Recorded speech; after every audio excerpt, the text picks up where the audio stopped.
Hello world, good day and good game to you all. Season 3 is around the corner, so did you get all materials and legacy items yet? If you are a completionist like me, then there are a few things to take care of which I learned the hard way. Or when you are a new player or just want to have a good start, then take a look what you can do for each season, episode or bigger update. Because when Season 3 starts, then you surely want to grind the new content and not waste time in some old content scrapping materials, right? With Season 3 we get Nell and 2 new weapons, all of them want upgrades, so you better have some catalysts prepared. Nell eats 11 donuts and more to equip all her module sockets. Each weapon needs at least 10 catalysts for a full build. That makes it 31 catalysts in total if you want to make a basic build for all of them. Remember that you can buy 8 of them at Anais and double check all your quests if there are more to get. The rest you need to craft. One catalyst takes 7.5 hours, so you could make 12 catalysts within one weekend. When Season 3 comes, then I want to play the new content and not grind those catalyst materials, which is why I get the materials today just to be prepared. Less interruptions are more fun. Void Vessel is one mission to farm all materials with 4 runs per catalyst, or you better look at the 400% missions each day if they give just the right materials. The Descendant Materials for Nell could be some of the usual materials plus a new one coming with Season 3. To prepare for this you can look if you have enough to build any of the Descendants that we currently have. For example, this Eugen stabilizer here, I do not have enough materials for that, and if Nell needs that material too,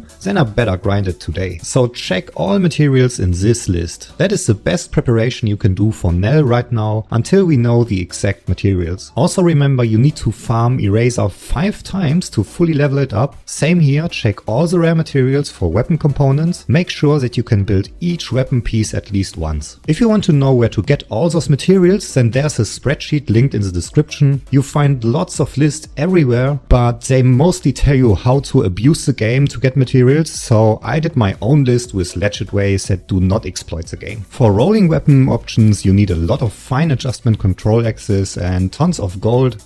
As you see here, rerolling can cost up to 20 items and 100,000 gold each time. Rolling each stat 13 times means to have at least 1000 fine adjustment control axes and 5 million gold for each weapon. We get 2 weapons, so make it 2100 control axes and 10 million gold. Tenfold if you want to hit the top-notch ultimate stats on all of them.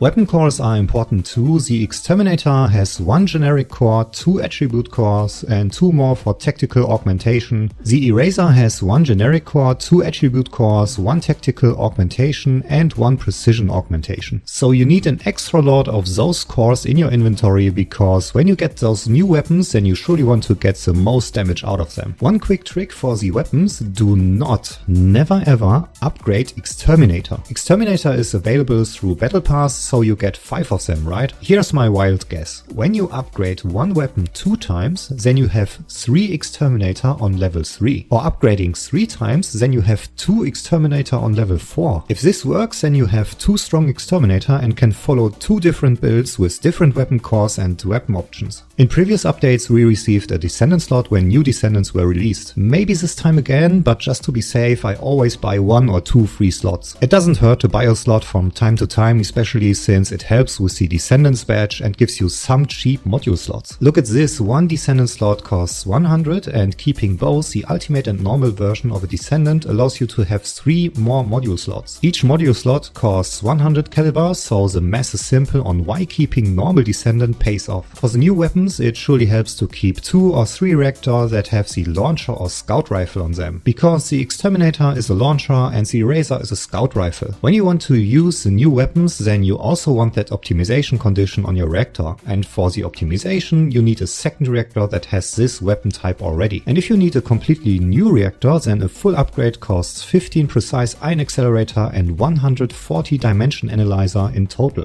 Double this so you can easily upgrade 1 mobbing and 1 bossing reactor for Nell if you don't have them already. Speaking of Nell, she can buff her damage by using a sieve. This is an option on external components that we are surely throwing away currently. So add some sieve search radios modules and display time back into your filter to gather some components for Nell. From today until release, it's surely best to do a lot of 400% missions, equip some good farming components to get the best out of it. A power component with module drop rate increased, a memory with gold drop rate increased, and a processor with equipment drop rate increased. The increased module drops is important here, because with Season 3 we get some new modules and you know how hard it is to grind for an Ultimate or Transcendent module. How about some gambling instead? You can combine modules to get something new, and that is what you do right after the start of Season 3. Right after the start of Season 3, combine all the modules that you don't need, and with some luck you get the new Nell modules and all the others just like that. So grind modules today until you are full, then destroy all normal and rare modules, empty your pockets and back into 400% again for even more modules. Also for all of this you need lots of gold. Let's look at all those researches again and estimate that you will need at least 8 million gold just for the basic stuff. Your gold can drain quickly, especially when we get the event to reduce the research time next week already. In some older Q&As they promised to add an event that can lower the time of a research. This is nice, we really need that, especially for Catalyst, but less research time also means eating up resources faster. Best places to farm gold are the daily missions like Invasion or Sigma Sector, and once done then the Special Ops is the best place. 400% infiltrations, a juicy mission or outpost give a little bit less but are still nice to farm.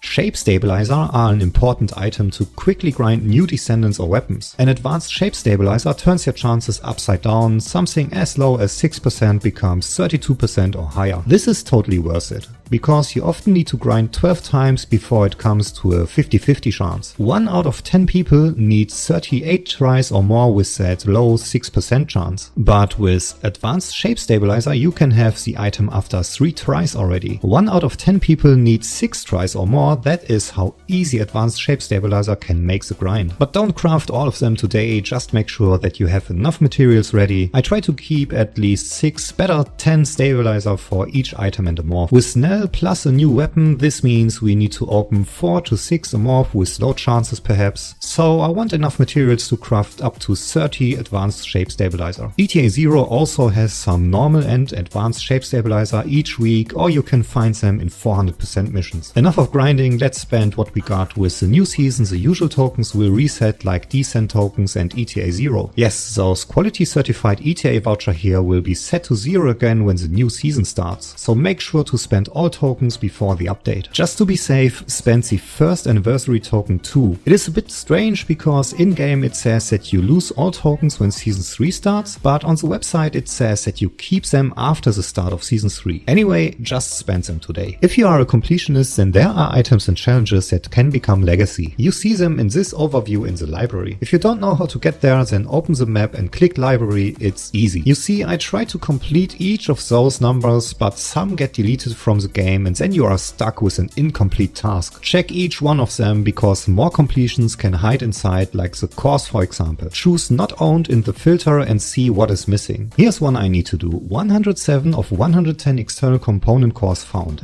Never ever did I collect any tier 1 cores, low level cores drop in normal mode, and I never played Sigma Sector in normal mode. First thing I do when I'm done with this video. Also, some things don't get deleted but become very hard to do all alone, like this one. The boss dies faster than you are able to do this completion. Back in the good old days this was easy, but today you need friends, which is a whole different real life challenge. In short, check all your completions in the library or journal and complete as much as you can. There are also legacy items from time to time. This here is a reactor that no longer drops with those stupid stats. A non-attribute reactor for toxic and chill descendants. Good old days. And here's an amorph that does not drop anywhere. Did I cheat? Nope, I just try to grind at least one of each item. Amorph are always good because with Nell and a new weapon there could be 8 amorphs that become legacy content. Those would be worth a lot if there ever is going to be an amorph trading system. With all that gaming theory, don't forget to eat healthy and drink a lot. Your real life wants to be prepared too. A fridge full of fast food, enough energy drinks for a whole weekend and enough food for the cat, that's all I need. So I hope I brought up some things that you did not yet think of and can get it before the next big update. Now go out there and get ready for Axiom Planes. Have fun, good luck, goodbye.